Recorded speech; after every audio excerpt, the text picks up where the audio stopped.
Now that the Alberta election is over, I thought I would share a few of my thoughts.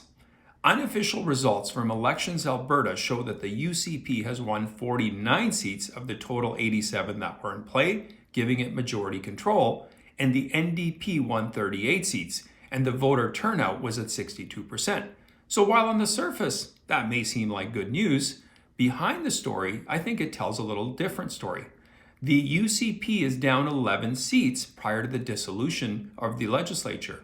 That means they lost 11 seats during this election, and the NDP has gained 15 seats more than they had prior. So that trend is certainly a bit disturbing, and it would appear that at best the UCP has held off the Socialists at bay for now.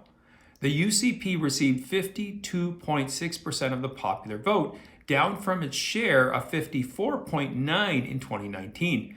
And the NDP was at 32.7% in 2019, and now they're up to 44%. So for some odd reason, the socialist message is resonating in Alberta. Votes going to other parties fell the sharpest. Back in 2019, it was at 12.4%. Now down to 3.4%. So it seems like anybody who was voting with splinter parties has picked a side in the battle. Now, the UCP has dominated in rural Alberta, while the NDP has dominated in the major cities like Edmonton and Calgary, where in Calgary they took 14 of the 26 seats, so majority control, which is not surprising because both mayors in both of those cities are leftists and socialists. So the question asked is, why are people in cities voting socialist while in rural it's a totally different story? I think it has a lot to do with major corporations that are located in these cities, because the types of people who work there are a different breed than the ones who live in rural Alberta. You see, I have read a variety of different papers that cite that the more densely populated a city, the more leftist socialist that city is. Partly has to do with connections with other human beings, that you're more kind of like in this silo by yourself. You don't need community. And in community, you're forced to engage with people and have different ideas and different thoughts. Anyway, you can certainly comment on that side of it.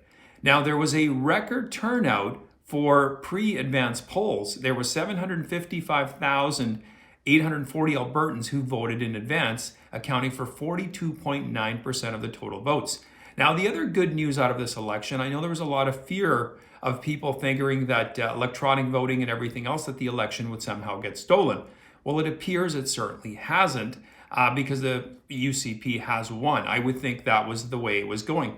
What was interesting, though, leading up to the election, if you looked at the CBC and kind of the narrative they were running, they were telling you it was neck and neck, very hard to predict.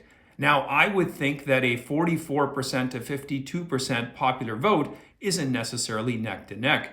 That's about an 8% difference. Now, obviously, the seat total is a bit different in 11 seats. So the bottom line is that for now, Alberta has held off the socialists. They're at bay, but they're definitely making ground and advancing. And the question you have to ask is why?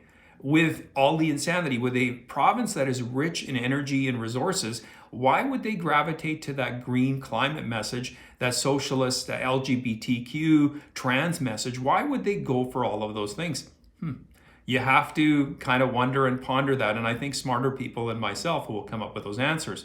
But unless those questions are addressed, it's only a matter of time before the NDP take control. And if the NDP can still be this popular coming out of COVID with all the draconian measures and everything they were advocating in provinces they ruled, it's a sad predicament for what lies ahead for Alberta unless ordinary working Albertans start taking control and trying to work towards neutralizing this menace that's at their doorstep. Anyway, I thank you for watching. I do appreciate it. Please post any comments you have in the comment section. You can always follow me on my Rumble and my Locals account. If you haven't yet subscribed to my channel, please do so. And check out some of my past videos. And as always, feel free to chime in with your thoughts. Thanks. See you next time.